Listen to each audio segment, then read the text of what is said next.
আজকের এই দিনটা আমার কাছে খুবই স্পেশাল আর খুবই ভালো একটা দিন।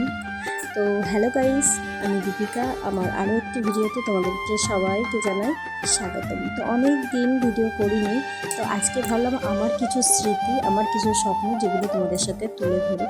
তো আজকে ছিল আমাদের বাড়িতে ছাদ ঢালাই, তো এখানে সেই কাজের থেকে আমি কিছু কিছু ক্লিপ নিয়ে আজকে পুরো ভিডিওটা তুলে ধরলাম। তো প্রথমে আমাদের সেন্টারিংয়ের কাজ কমপ্লিট হয়ে যাওয়ার পর এই যেখানে রড বাঁধার কাজও হয়ে গেছে, তো তারপরে এসেছিলো পাইপ লাগাতে।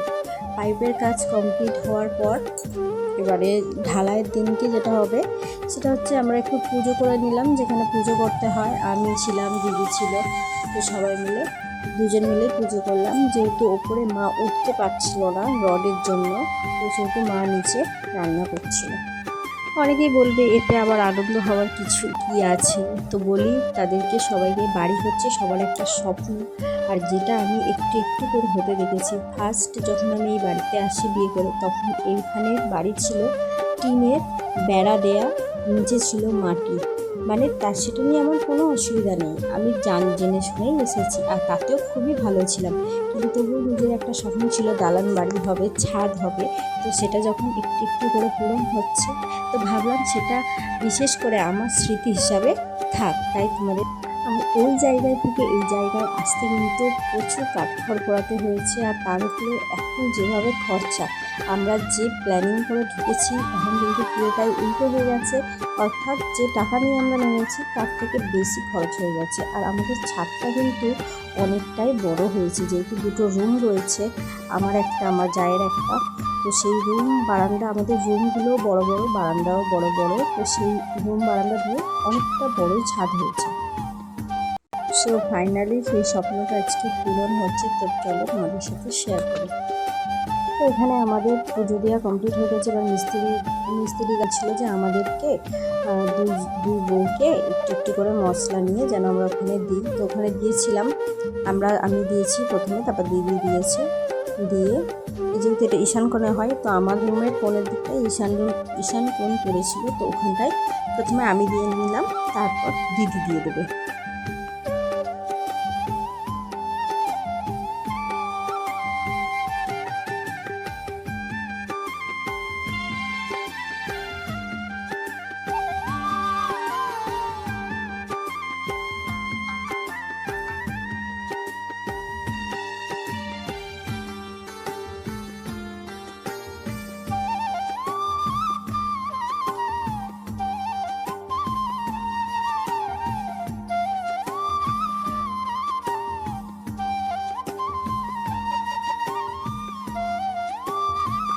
আমাদের প্রায় পুজো দেওয়া কমপ্লিট হয়ে গেছে। এবারে ওরা ওদের কাজ শুরু করবে। তো ওখানে দিদি সবাইকে মিষ্টি দিচ্ছিল, প্রসাদ দিচ্ছিল।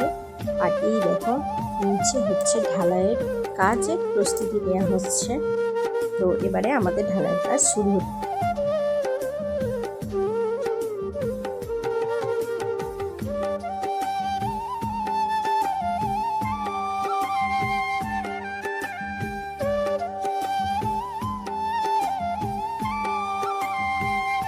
তো আমাদের কাজ এখানে শুরু হয়ে গেছে। তো এরপর আর যাতায়াত করতে পারবো না, মায়ের ওখানে হেল্প করে দিতে হবে, মায়ের হাতে কাজ করে দিতে হবে। তো এবারে আর যদিও আমরা উঠি, তো যখন ঢালাই একদম কমপ্লিট হয়ে যাবে, 2 দিন পর যখন শুকনো হবে, তখন একবার তোমাদের সাথে সবটা শেয়ার করব।